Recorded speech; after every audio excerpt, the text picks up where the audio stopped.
What if I told you that, tucked away in the glittering courts of Europe, a prince was once born so deformed that his very existence was treated like a state secret? A child whose skull was warped by generations of inbreeding. His features doubled as though two faces were fighting for space. One side of his mouth twitched into a weak smile. The other sagged into a grimace. The midwives who delivered him fainted. Priests crossed themselves. Courtiers whispered prayers into the air, too afraid to even look at him. They called him cursed. But the truth? It was darker. This boy wasn't the victim of witchcraft or demons. He was the inevitable product of royal arrogance. Centuries of families so obsessed with blood purity that they poisoned themselves from within. This is the story of the forgotten two-faced prince. For centuries, Europe's most powerful dynasties clung to one dangerous belief: marry outside the bloodline and you weaken it. Keep power inside the family and your throne is safe. So they did exactly that. Cousins wed cousins. Uncles wed nieces. Marriages weren't made for love, but for strategy, and the strategy was incest. The Habsburg dynasty took this to an extreme. By the 16th and 17th centuries, their family tree no longer branched.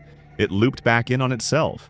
Today, doctors can trace what that meant. Genetic disorders stacked generation after generation, weakness upon weakness. By the time some heirs were born, they were already broken.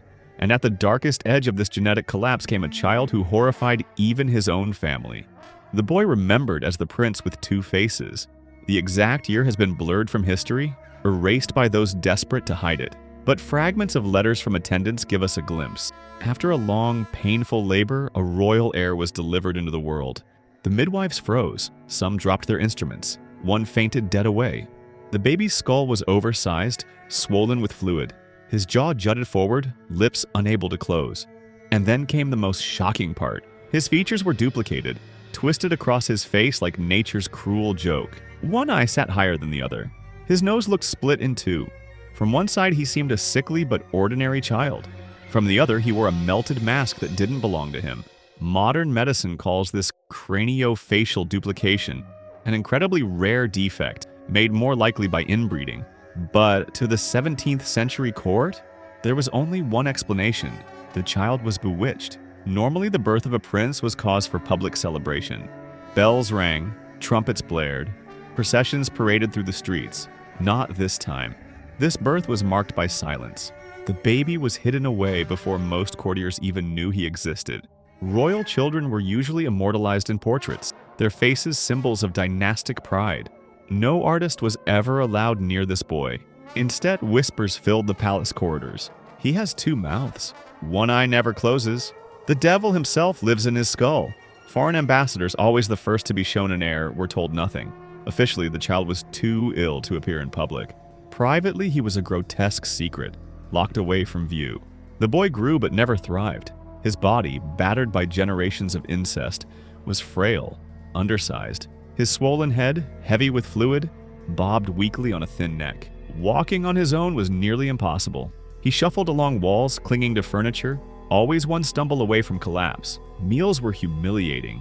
His twisted jaws could barely hold food. Servants reduced everything to mush, spoon-feeding him like an infant. Much of it spilled down his chin. And then there were the seizures. Notes kept by court doctors, never meant for public eyes, described him convulsing violently in his chambers. Both sides of his face twitched in opposite directions, as if two separate people were trapped inside one body. To the priests, this was possession. To physicians, madness. But in truth, it was his broken genes tearing him apart from the inside out. In that age, science had little power. Superstition ruled. Deformity wasn't seen as medical, it was divine punishment. The church declared the boy's second face the mark of demons. Exorcists stormed the palace. Witnesses wrote of disturbing rituals. The boy forced to swallow holy water until he choked. Crucifixes pressed against his skin until he screamed. Priests chanting for hours as he writhed on the floor. During one violent seizure, an exorcist claimed he saw a second soul struggling to escape through the boy's face. For the horrified courtiers, the message was clear: their dynasty was cursed. On paper, the boy was an heir to one of Europe's most powerful thrones. In reality, he could hardly speak. He could barely walk, and his face sent shockwaves of fear through anyone who looked at him. The court faced a dilemma: show him, and the dynasty's weakness was undeniable. Hide him, and the rumors grew louder. And oh, the whispers did spread.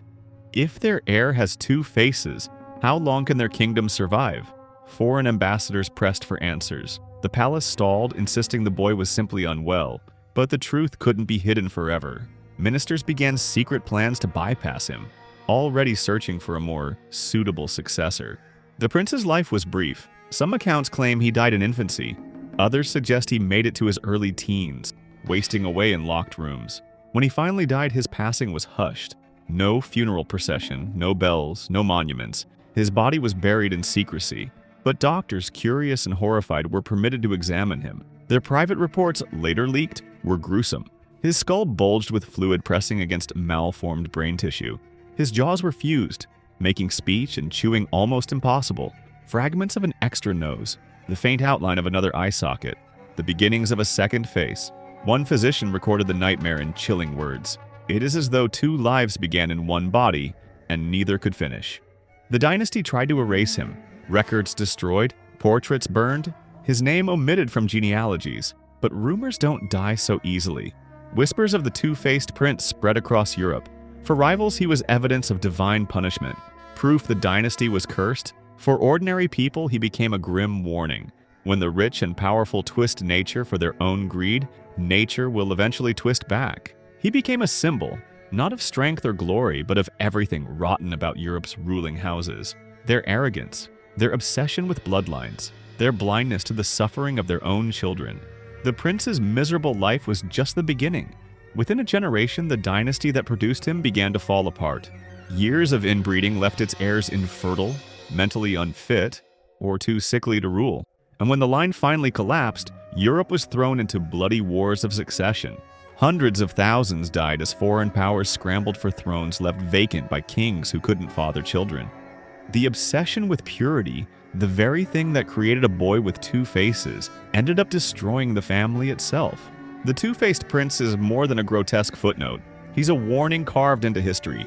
A dynasty so obsessed with power that they ignored the cost, even when it appeared on the faces of their children. A boy born with two faces, one staring at the throne he would never sit on, the other staring into the void. He lived in the shadows. He died in secrecy. Yet he became unforgettable. Not through monuments or crowns, but through horror. Because in the end, his broken body told the truth his dynasty worked so hard to bury. Sometimes the greatest threat to kings isn't rebellion or war, it's their own blood.